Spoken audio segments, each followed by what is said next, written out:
Bom, o tema é um tema que eu tenho explorado ele há já alguns bons anos, como um chamado pessoal que logo se integrou à minha vida profissional. Hoje, eu dedico a minha prática profissional, a prática clínica, ao desenvolvimento das maneiras como a psicologia e a ecologia, psique e natureza dialogam, como se espelham uma à outra, e uma leitura psicológica desse momento histórico que nós estamos vivendo, que foi assim bem definido como um momento crucial da nossa história, porque a gente está frente a uma grande transição. Uma transição em termos de matriz energética, quase uma corrida para tentar evitar uma catástrofe climática, esforços de muitas ordens para evitar extinção intensa de espécies, como hoje nós estamos testemunhando. Então, todas essas coisas me tocam, como tenho certeza que tocam cada um de vocês. E dentro da sociedade teosófica, uma coisa que me chamou a atenção, isso há muitos anos atrás, foi quando nós estudamos o que tem de disponível sobre uma escola neoplatônica chamada Escola Teosófica Eclética, que era coordenada, era liderada por um sábio, considerado um sábio, chamado Amônio Saccas, né?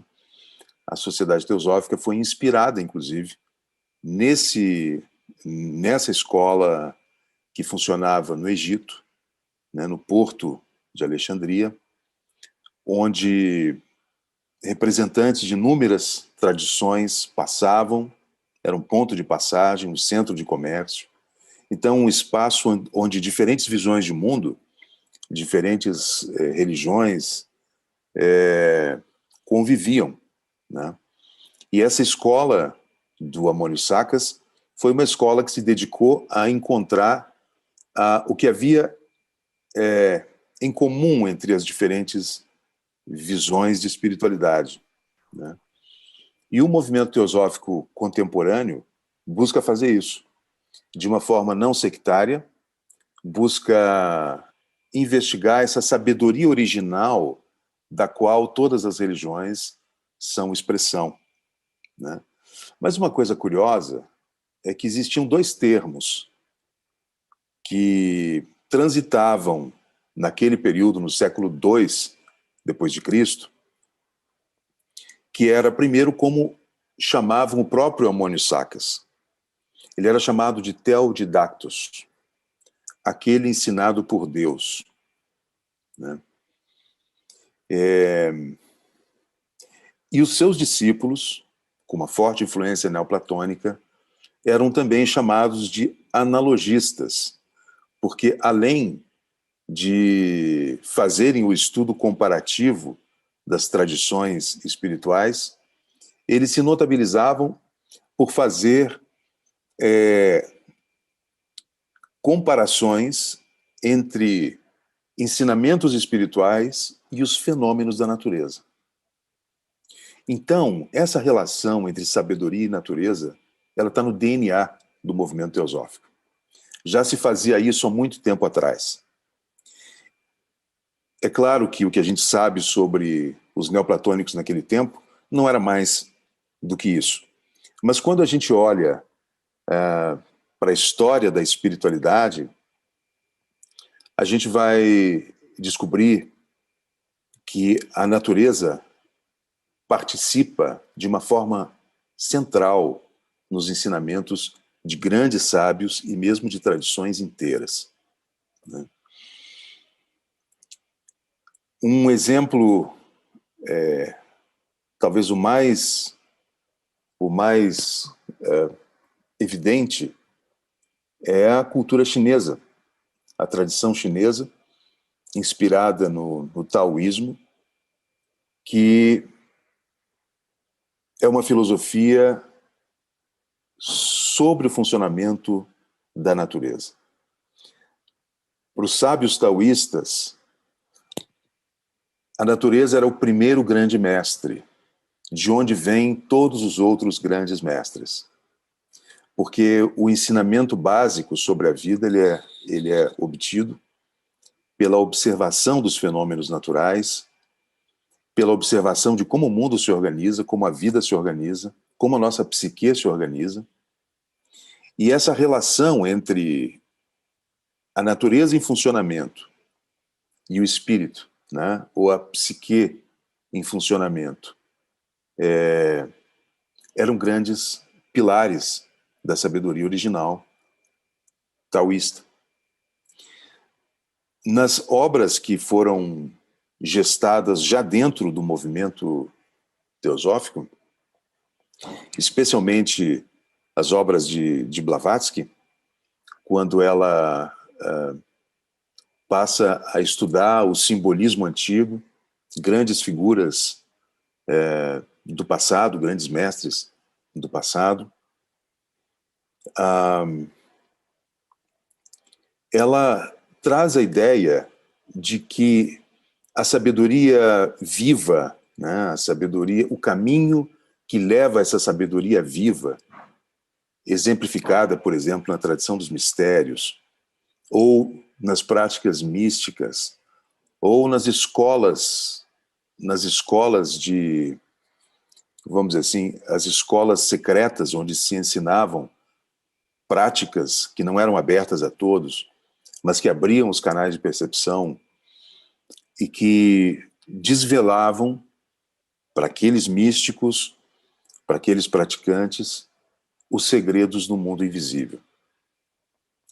De maneira que essa ideia de que há uma relação profunda entre o mundo da natureza e o mundo do espírito, ela é simplesmente central dentro dessa tradição de conhecimento que ela chamou a doutrina secreta. Chega a definir como o caminho do ocultista, ou aquele que desvela os mundos invisíveis, justamente como penetrar os mistérios da natureza e descobrir, nesse processo, os poderes da alma, né? Em outras palavras, aquelas faculdades extraordinárias que são hereditárias no sentido espiritual, no sentido de que toda a humanidade carrega as potencialidades, as sementes divinas dentro de nós, e nós temos, por consequência, as potencialidades para ativar essas sementes, né? Blavatsky, então, define os caminhos da espiritualidade clássica como nutrir essas sementes, essas potencialidades, abrindo os canais de percepção e resgatando aquelas instâncias da alma mais profundas, né, que tornam o ser humano um ser completo. Toda essa visão da espiritualidade clássica, ela é baseada na ideia de que nós somos um projeto em desenvolvimento. Não somos ainda seres completos, mas existem muitos exemplos de seres completos e que, às vezes, são tão distantes em seu funcionamento do ser humano normal, comum, que a gente chega a pensar que esses seres são seres sobrenaturais, que são algo muito fora da curva. Mas na percepção da tradição espiritual antiga, arcaica, que a Blavatsky chamou de essa doutrina secreta porque fazia parte do arcabouço mais profundo das tradições espirituais, presente em todas elas de uma forma ou de outra, e que constituía o verdadeiro núcleo central de onde derivavam as religiões e de onde partem os grandes místicos, os iluminados. Isso diz respeito a uma ordem oculta das coisas, que na ciência do passado era descoberta por meio de operações da consciência, ampliações da percepção, ampliações da consciência, estados meditativos profundos, pelos quais as portas da percepção se abrem e o que há de invisível, de oculto, na natureza, se revela. Então, o nosso tema hoje é, eu diria que insights, percepções, né? Percepções sobre essa conexão profunda que existe entre a natureza que nos cerca, da qual nós fazemos parte, né? e a alma profunda, né? Essa relação, ela foi chamada de muitas maneiras. Poetas falaram dela, místicos falaram dela, cientistas falaram dela.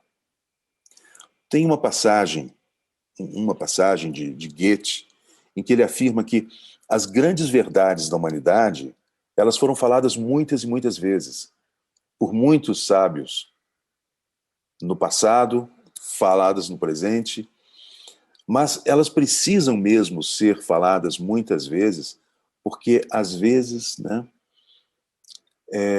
assimilar uma verdade dá muito trabalho.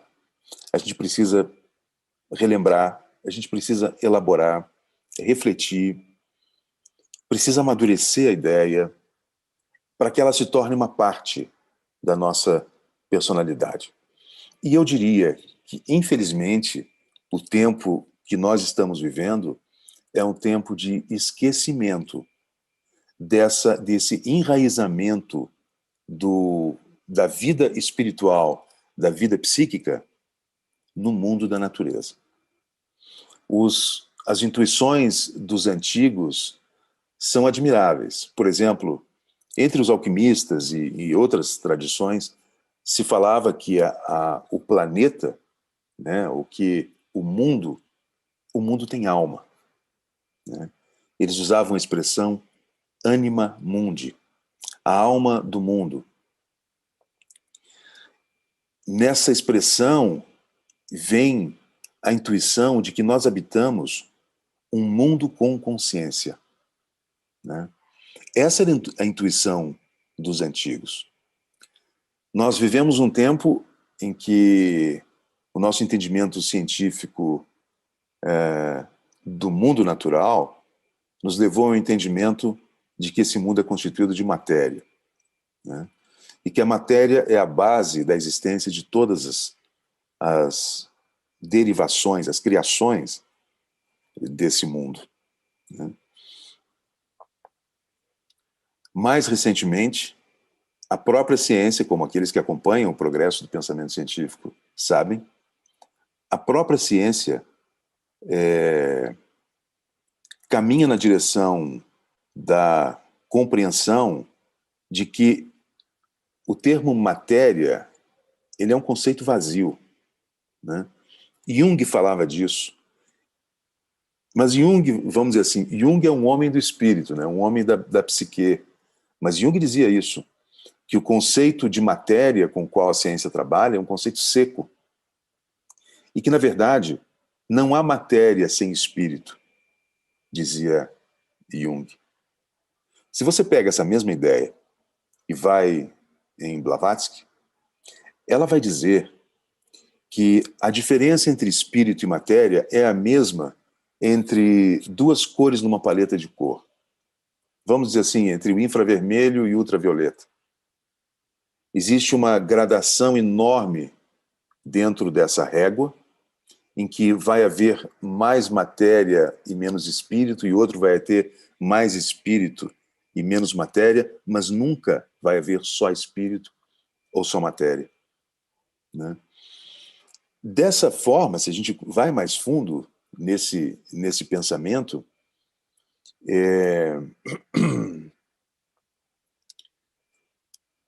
o mundo da natureza, o globo, o planeta, os próprios sistemas estelares, nos sistemas solares, as galáxias, elas são constituídas de uma energia que carrega dentro dela informação. A essa informação a gente chama vida. A matéria, portanto, cada vez mais passa a ser um conceito muito diferente do que era no passado, na ciência do século XVIII e do século XIX. Hoje seria mais próprio falar-se de energia.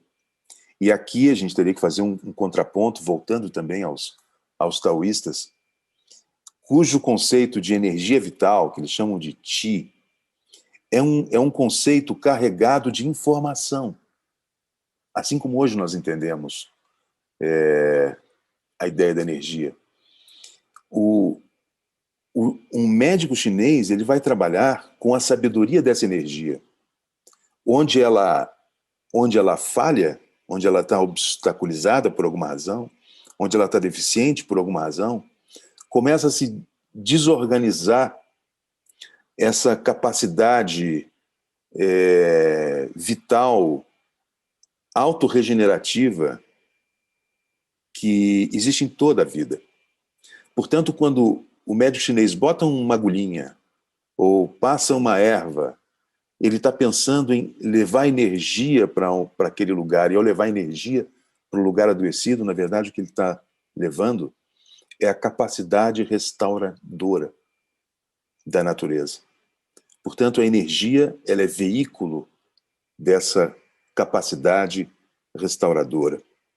Passar a olhar para a matéria, ou melhor assim, para a energia como carregada de consciência, é uma grande revolução, mas que aproxima o pensamento contemporâneo do pensamento antigo. E talvez tenha, dentro dessa evolução do pensamento, um papel muito importante até para a solução da nossa crise contemporânea. Eu digo isso no sentido de que, apesar de que o pensamento contemporâneo caminha na direção de um entendimento de que energia e consciência são aspectos da mesma realidade, também a gente poderia dizer, né? Matéria e consciência como dimensões da mesma realidade, a gente não pode esquecer que nós ainda vivemos dentro de uma organização social e especialmente uma organização econômica derivada do entendimento do mundo como uma matéria sem vida. E só isso explica a predominância hoje de uma filosofia econômica, por exemplo, que trata o mundo apenas como um grande galpão de recursos. O grande Carl Sagan, né, um dos grandes nomes da ciência, repito, um cientista, dizia que nós precisaríamos ressacralizar a natureza, ressacralizar esse mundo vivo, se nós quisermos sair dessa crise em que nós vivemos. Um outro cientista de peso, um historiador chamado Lynn White, com um artigo na revista Science, ainda nos anos 60, ele dizia a mesma coisa, que a nossa crise ecológica ela tem uma raiz cultural. E na base da cultura que gesta essa crise, existem um conjunto de crenças que se tornaram profundamente disfuncionais. O Lynn White explicitamente fala da mudança da maneira como se lida com a natureza desde a Idade Média até hoje, até esse momento presente. Ele escrevia nos anos 60. Mas o que ele dizia era que era muito fácil de perceber nas imagens que ilustravam os calendários da Idade Média que o modo de extrair riquezas da terra abandonava o senso de sagrado, né, gradualmente gradualmente, até a gente chegar nesse momento. Então, há uma longa construção de dessacralização da natureza e que nos leva a um pensamento de ordem religiosa, porque essa dessacralização ela já foi se dando dentro de um contexto religioso. No mundo pagão, ninguém fazia nada em um pedaço de terra sem antes se dirigir ao espírito do lugar, né? E o Lynn White diz isso no artigo dele. Esses deuses pagãos eles foram trocados, foram abandonados, desqualificados, mas o sagrado não permaneceu na relação com o mundo. O sagrado foi deslocado, não estava mais no mundo, né? E claro, se você se relaciona com algo ao qual você dá o status de senciência, sensibilidade, consciência de espírito, você reconhece uma consciência viva, a tendência é que a nossa relação seja uma relação com algum grau de ética. Mas quando nós nos relacionamos com coisas, a ética sai fora. E nós, hoje, somos herdeiros de uma trajetória cultural que foi transformando anima mundi, ou seja, um mundo com alma, num mundo seco, num mundo coisa. Essa noção de um mundo coisa, ela ainda existe, eu diria, numa dimensão muito profunda da nossa psique. Ainda no campo das crenças. Ela é ainda dominante dentro da mentalidade que comanda, vamos dizer assim, os rumos da civilização, né? Estaríamos pedindo para que essa mentalidade dominante vivesse uma conversão religiosa? Parece difícil a gente imaginar algo nesse sentido. Especialmente porque as necessidades humanas relacionadas à religião foram também cooptadas por essa mentalidade dominante. Hoje, a religião dominante é a do dinheiro, né? O grande ato sagrado da contemporaneidade é a compra, né? E o grande Deus é o mercado, né? E os nossos ritos hoje viraram ritos de consumo. A nossa necessidade de ritual, né? Agora mesmo vamos viver Black Friday, nós vamos viver o Natal, uma encenação de toda a cultura em que os novos ritos, que geram mais entusiasmo do que os ritos religiosos, são os ritos que lidam com o consumo.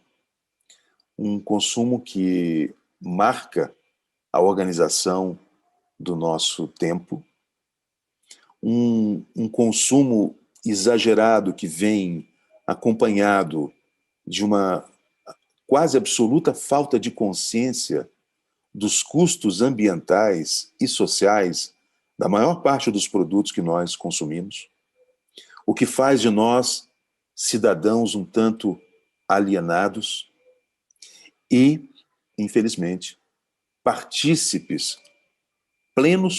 plenamente partícipes desse modo de organizar a vida em que o sagrado na natureza, o reconhecimento da consciência, o reconhecimento de espírito no mundo já foi completamente abandonado.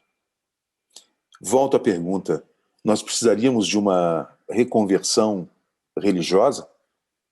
Eu diria que sim, mas eu não vejo no horizonte essa possibilidade tão fortemente agora, apesar de reconhecer inúmeros movimentos vindos de diferentes tradições que se aglutinam no que hoje se chama as ecoteologias, Dentro das ecoteologias, talvez o documento mais importante seja a encíclica Laudato Si, do Papa Francisco, que alinhou o cristianismo, ou assim, a nata do cristianismo, o pensamento mais avançado do cristianismo, com um resgate do sagrado e com uma postura ecológica e religiosa, ambas integradas, né? Pensadores em outras vertentes religiosas que têm buscado uma aproximação entre o campo da natureza e o campo do espírito, mesmo vertentes espirituais não institucionais que carregam uma sensibilidade ecológica admirável, né? Tudo isso está acontecendo. Mas mesmo aqueles que não se sentem atraídos por uma perspectiva religiosa, espiritual, eu diria, talvez nem seja necessário. Hoje, a própria ciência está em processo de reencantar a vida. Aquele desencanto, aquele expurgo do sagrado em relação ao campo da matéria, que é o domínio da ciência, vem sendo substituído pelas informações que nos surpreendem. Quanto mais a ciência avança, mais a riqueza dos seus processos é de um encantamento absurdo, né? Grandes cientistas, às vezes, quando escrevem, e aqui eu me refiro especialmente ao Einstein, eu vou agora mesmo fazer uma citação dele. O Einstein escrevendo, você não vê um cientista materialista tosco. Não. Um ser alinhado com o que tem de mais profundo dentro da ciência hoje e que expressa esse entendimento sistêmico, holístico, integrador, que vem trazendo a possibilidade de reencantamento da ciência. Então, figuras como Lynn Margulis, dentro da biologia, no estudo das moléculas, o Edward Wilson, na biologia, ele que criou o conceito de biodiversidade, criou também um conceito muito interessante chamado biofilia. Diz ele que nós, seres humanos, temos uma propensão positiva, basicamente positiva, de consideração positiva em relação a todas as formas de vida.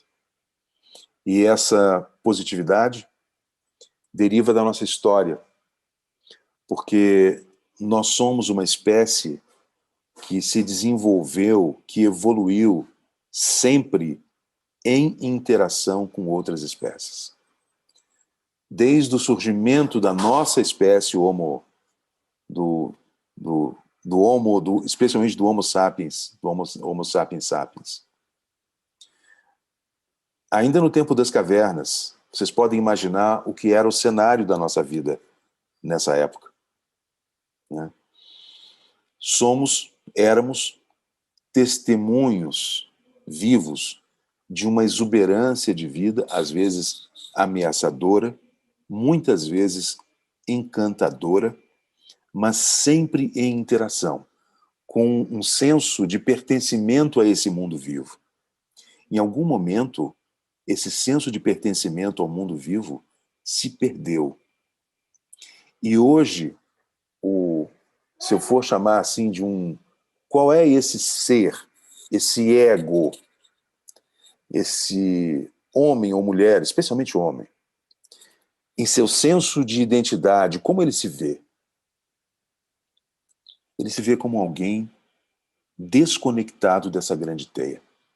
O sentimento original, esse que dá origem ao que o Edward Wilson chama de biofilia, aquele sentimento original de pertencimento, de se saber parte de uma teia de interações, hoje, praticamente, se você olha para as mentalidades que dominam o nosso campo econômico e político, especialmente, inclusive, infelizmente, alguns do campo religioso, esse senso de pertencimento praticamente desapareceu. O que ficou no lugar foi um senso quase heróico de grandeza do humano, que não tem mais vínculos de solidariedade com as demais espécies. Não tem mais valorizada a sensibilidade afetiva, inclusive, em relação a essas espécies e as forças da natureza, eu diria, porque as forças da natureza são tremendas e geram um enorme encantamento e geram uma necessidade de adaptação que é uma questão de vida ou morte. Essas coisas, elas foram originárias de uma experiência que eu poderia chamar talvez um início de uma sabedoria ecológica original. E nós só sobrevivemos até esse momento da nossa espécie por conta da funcionalidade dessa sabedoria ecológica. Mas se eu volto a pensar nesse humano contemporâneo, esse homo economicus, esse que talvez pudesse ser mais bem definido como um consumos animales, ou seja, um animal de consumo, que consome o mundo ao qual pertence sem parar, que é a própria expressão da perda completa dos vínculos, inclusive dos vínculos éticos, inclusive dos vínculos de sensibilidade, que vive uma história de autoafirmação sobre a natureza. Um autor chegou a definir esse processo de autoafirmação como uma guerra contra a natureza. Outro chegou a dizer que nós já estamos vivendo uma terceira guerra mundial, mas essa guerra é travada contra a natureza. Isso tudo fala de um ser em estado de isolamento, que perdeu esse senso original de ser parte. Vocês talvez concordem comigo que uma descrição como essa de um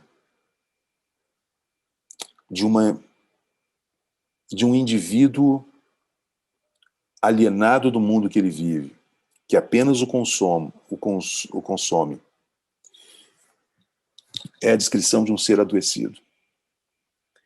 Eu diria que é a descrição de um ser a caminho da sua própria destruição. O que nos leva a pensar que a crise contemporânea, essa da qual nós temos que nos livrar, essa que ameaça a existência de espécies, que coloca um grande número de espécies em extinção acelerada, que chega a interferir no equilíbrio do clima, e para fazer isso não é preciso pouca coisa, é preciso muito impacto. Esse ser já caminha para a sua autodestruição. O termo ecocídio, que está sendo agora acolhido pelo Tribunal Penal Internacional, é definido como uma destruição de sistemas vivos. Na minha profissão, na psicologia, especialmente na ecopsicologia, a gente dá uma outra definição para ecocídio. Ecocídio é a autodestruição por meio da destruição do habitat do qual nós dependemos. Essa é uma boa descrição do que hoje nós testemunhamos. E, infelizmente, também fazemos parte. Porque cada indivíduo que, por desinformação, por inconsciência, por alienação, participa do mundo regido por essa lógica de como é que eu vou dizer? De degradação do ambiente vivo, de transformação desse ambiente vivo em produtos. E é muito difícil não fazer parte disso, eu quero aceitar essa ideia, é muito difícil. Nós somos parte do nosso tempo, mas nós também somos partícipes de um destino que não vai ser um bom destino. Esse ser alienado, esse ser que não reconhece os vínculos de lealdade com todas as outras espécies, frequentemente agindo como um psicopata em relação às outras espécies. A isso a gente chama de ecopsicopatia. Ou seja, relações de uso e que geram dor e morte no outro sem o menor ressentimento.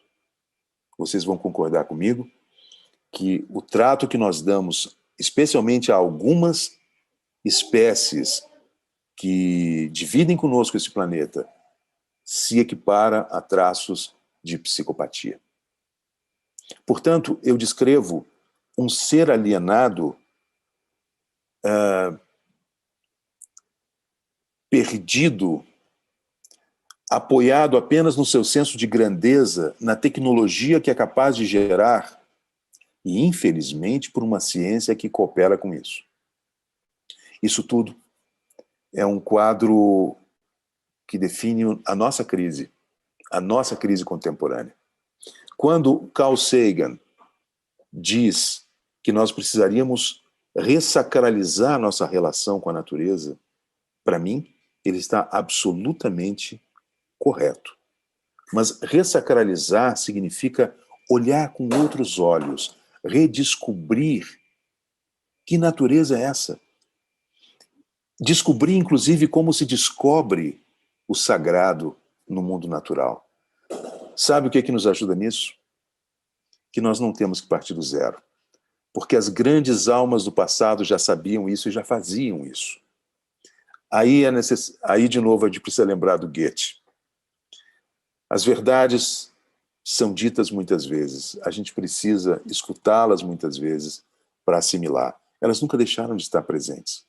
Eu queria mostrar para vocês alguns exemplos dessa sabedoria ecológica, que a gente poderia chamar de uma ecossofia, que vem tanto de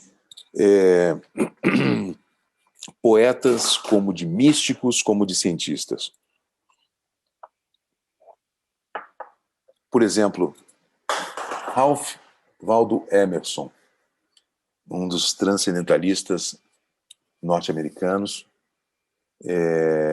com uma intuição profunda em relação à natureza, dizia: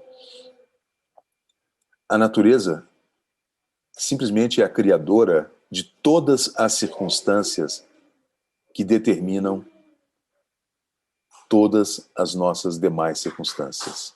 A natureza é a criadora das circunstâncias que determinam todas as nossas demais circunstâncias. Ela é a origem de tudo. Isso nos traz a ideia dos antigos da grande mãe. É incrível pensar nisso, porque a natureza, ela é de fato a nossa primeira mãe. Ela é mãe da nossa mãe biológica.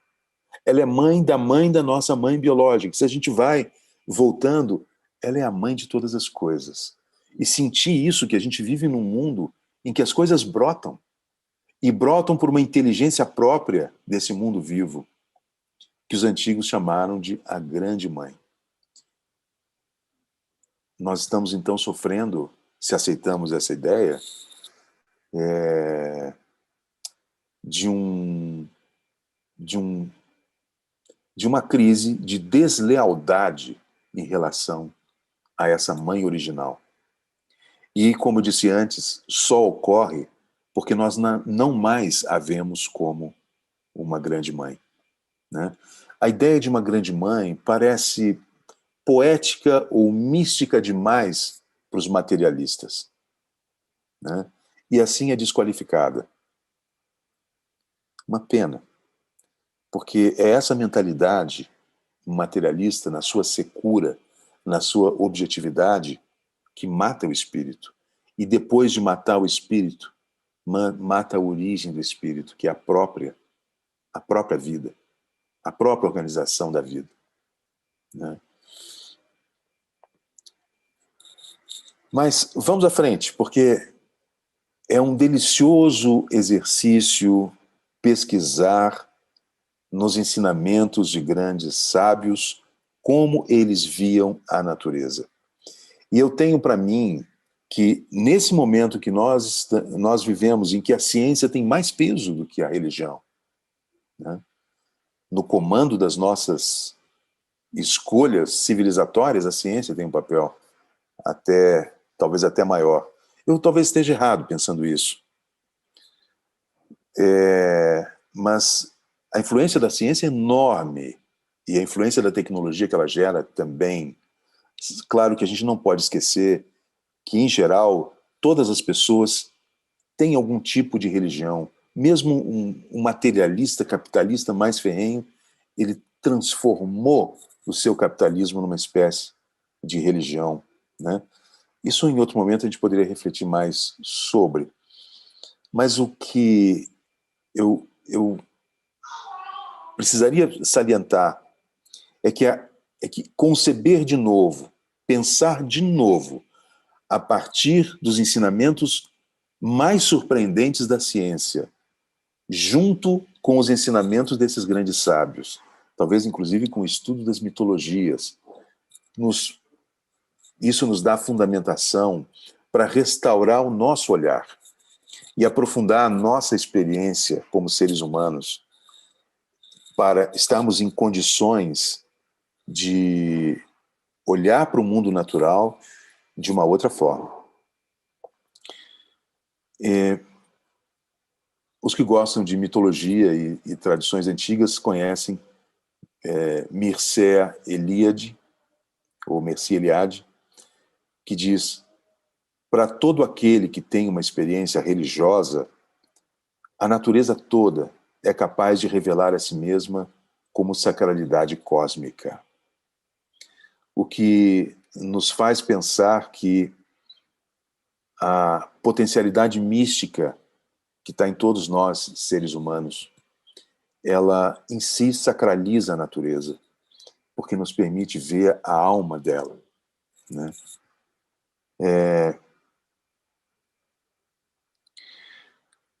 Um grande místico da Índia, de tradição Sikh, Kabir, que é um dos grandes mestres da vertente Bhakti, devocional do yoga, tem um ensinamento lindo, simples e lindo, sobre essa relação entre espírito e matéria.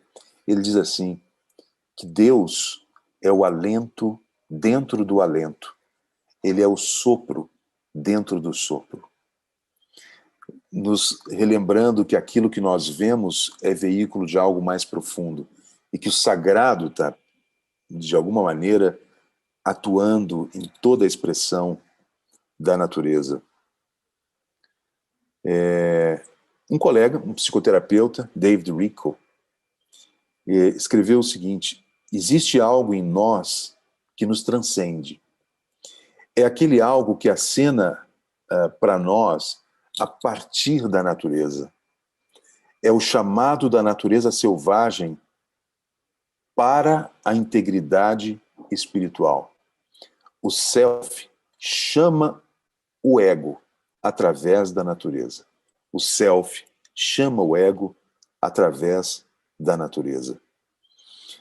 O que me encanta nessa colocação do David Richo é que ele integra os próprios movimentos da natureza selvagem dentro de nós, nos levam para a inteireza, nos levam para a integridade.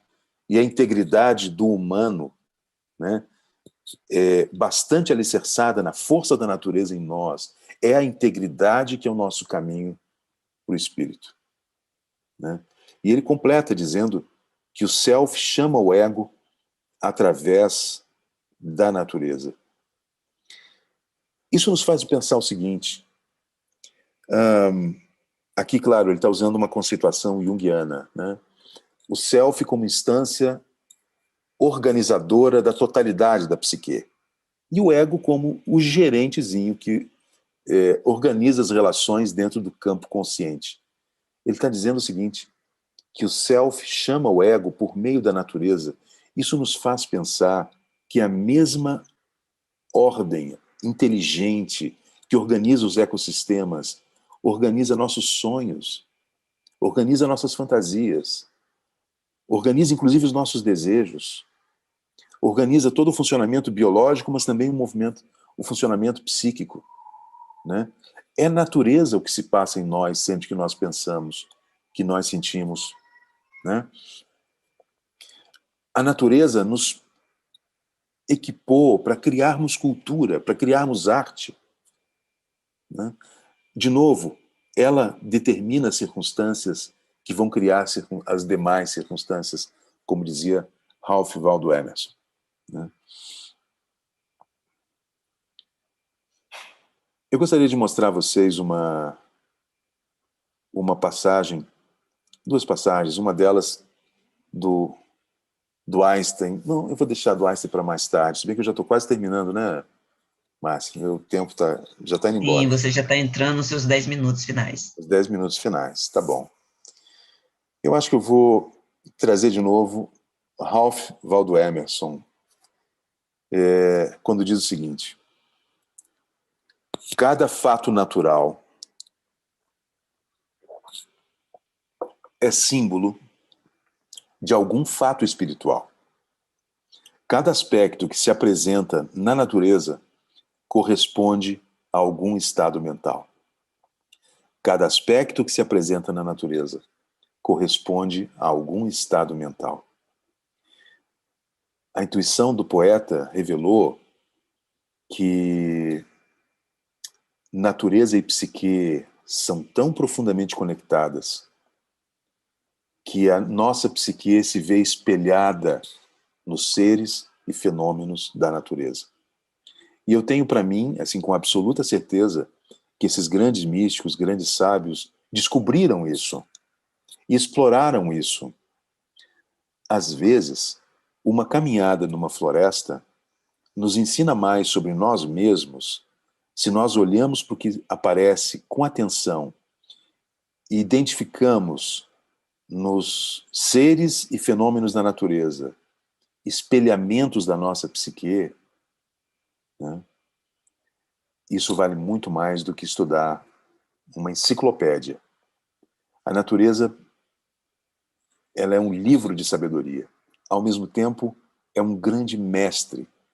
Essa é a intuição original dos antigos. E talvez seja a maneira mais central, mais crucial para ressacralizar nossa relação com ela. Aprofundar nossa percepção dela. A mentalidade superficial que está aí só buscando acumulação e destruição não tem a menor condição disso, né? Mas com a dor que eu sinto de ver essas mentalidades ainda nos cargos de direção, eu tenho também a fé de que no futuro, e num futuro breve, nós vamos ter pessoas com outro nível de sensibilidade, com outra visão de mundo, nos postos-chave. Eu diria que a nossa sobrevivência depende disso, né? Mas o ponto central é que para chegar nessa outra sensibilidade, rever nossa relação com a natureza é central. Nos desintoxicarmos dessas crenças que mostravam a natureza como coisa. Nossa sensibilidade amplificada para aprofundar o nosso olhar, perceber quem são os outros seres, os que estão conosco, os nossos gatos, os nossos cachorros, como seres quase com personalidade, quase não, com personalidade, mas identificar a personalidade numa árvore, identificar a personalidade num lugar, né? Entrar em interação psíquica com os lugares, com plantas, com árvores. Essa é a experiência de todos os xamãs, e eu acredito que todos nós temos a potencialidade de viver experiências profundas assim. E talvez como coroamento desse processo, descobrirmos a nós mesmos espelhados na natureza. Talvez até mais do que isso, viver o resgate do sentimento profundo de pertencimento, de interação e de vínculo ético, vínculo de lealdade para com todas as formas de vida. Nós simplesmente não estaríamos aqui sem a presença dessas outras espécies, né? E despertar nossa sensibilidade significa despertar também o reconhecimento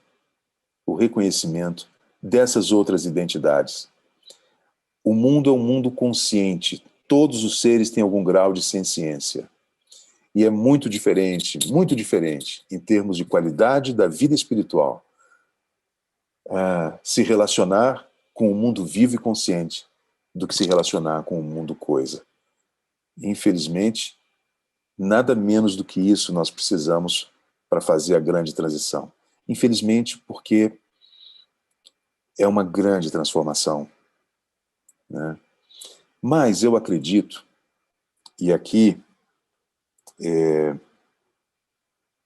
eu preciso trazer um dos criadores da ecopsicologia, que é Theodore Roszak, que dizia que a Terra, como um ser vivo, fala.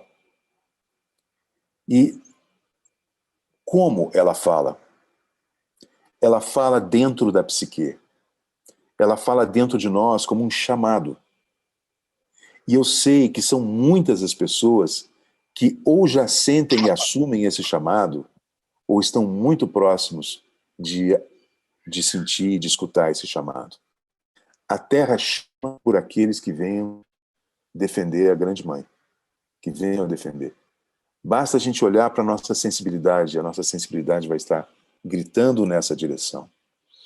E essa sensibilidade é a base do novo cidadão, né? Um cidadão planetário, como dizia Edgar Morin, um habitante terrestre, um cidadão planetário, né? Uma identidade terrestre. Tudo isso é o que nós precisamos agora. Se nós olharmos para isso do ponto de vista da ciência, já é muito diferente do que veria a ciência materialista, porque tem uma qualidade de alma aí. Se nós olhamos do ponto de vista do espírito, né, do ponto de vista das tradições espirituais, significa reconhecer o sagrado que existe em nós, mas existe em todas as coisas. E que a caminhada espiritual significa, na verdade, vivenciar a profundidade desses vínculos sagrados.